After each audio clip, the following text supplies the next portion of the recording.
Your Excellency, Mr. President, hello. Thank you for having granted us this interview despite your very busy schedule at the moment. Thank you, it's my pleasure. FOCAC, since its creation in the year 2000, has already had many results in the direction of consolidation, solidarity, and friendship to promote common development between China and Africa. How do you see, Mr. President, the role played by FOCAC mechanism in tightening of ties and strengthening cooperation between Chinese and Africans? FOCAC represents an innovative framework for South-South cooperation, which has already proven itself. It is a platform for fruitful exchange and dynamic partnership to meet the Sino-African challenges, and since its creation in 2000, FOCAC has made it possible to consolidate solidarity between our two regions while implementing concrete mechanisms to promote the economic and social development. It is a platform for regular dialogue, and FOCAC, in this sense, follow the adoption of initiatives and action plan to mobilize resources to finance structuring projects in Africa, inspired by the Chinese model. FOCAC finally makes it possible to strengthen Africa and China voice in the international scene, including equality, trust, mutual confidence, win-win cooperation, solidarity, and mutual assistance.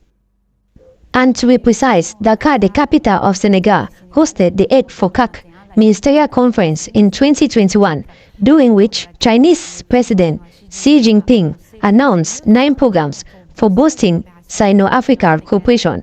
And in August last year, in South Africa, at the occasion of a conference bringing Chinese and African presidents together, launched 3 more projects and initiatives to support Africa in its efforts to industrialization, agricultural modernization, and talent training.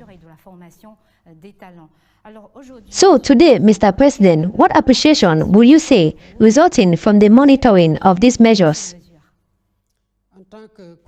As the co-chair of FOCAC at the 8th FOCAC Ministerial Conference meeting, which took place in Dakar, Senegal witnessed important achievement of this partnership, in particular in the infrastructural sector, with the implementation of the Belt and Road Initiative. Many roads, highways, airports, and railways were built. Significant investment were achieved in the field of agriculture, technical and professional training, hydraulics, and health. Monitoring the initiative and programs launched by President Xi Jinping shows the solidarity engagement of China to Africa, which demonstrate a stronger and higher partnership. We can therefore express our complete satisfaction in this cooperation and in the Chinese model. As you have mentioned earlier, Mr. President, China and Senegal have been linked since 2016 through a cooperative strategic global partnership. China is today the first commercial partner of Senegal. Senegal is the first country in West Africa to join the Belt and Road Initiative. Can we expect a reinforcement of this bilateral relationship under your mandate? You, who is looking for national sovereignty in all areas, do you think Chinese cooperation could accompany you in this dynamic?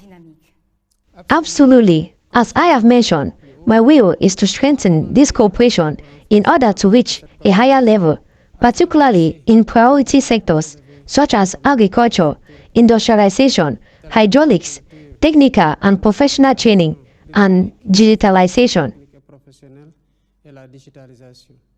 The search for national sovereignty in all areas is a priority for my government, which is in the process of finalizing the 2050 vision and the reference for public policies. We plan to implement it soon. So we are working with all friendly countries and partners who are willing to support us in the realization of these priorities, especially China. In terms of international politics, we are talking today more and more about Global South. China is part, just like Senegal.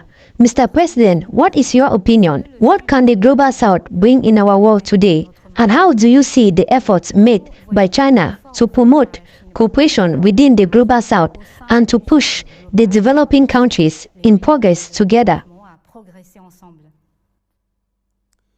The Global South brings together mainly developed countries and become more and more a reality in international relations.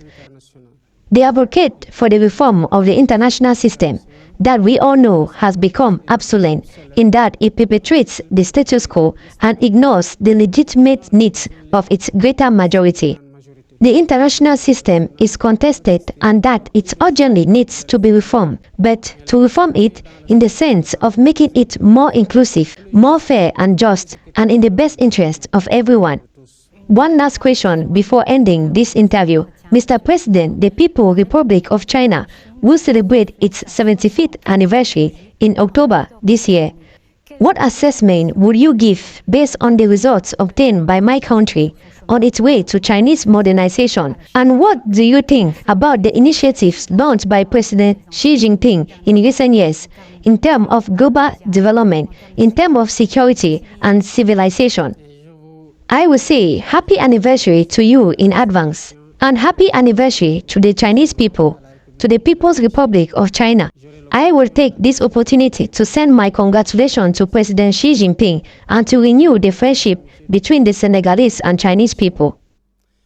With a policy of great reforms, China was able to achieve impressive open progress on the path to modernization, thanks to an approach that has rapid economic development, poverty reduction, improvement of living conditions of its population. So the results speaks for themselves. The model of modernization by China, based on the strong innovation capacity, advanced industrialization, and efficient management use of resources, has elevated hundreds of millions of Chinese out of poverty in a few years. This is also an observation which China is therefore imposing. In this sense, it is a source of inspiration for many developing countries, including Senegal. Initiatives launched by President Xi Jinping, such as Global Development Initiative, the Global Security Initiative, and the Worldwide Civilization Initiatives, are important contributions to strengthen multilateralism as the foundation of peaceful coexistence of people. These initiatives aim to promote an inclusive development and to strengthen international cooperation in crucial areas for the future of humanity. China, therefore, in one word, has inspired all humanity. Thank you very much, Mr. President. I wish you a safe journey and a good forum. Africa, wake up. Africa, rise up. Africa without borders. Africa, continental free trade area. The time is now. Please don't forget to like, share, and subscribe. Thank you.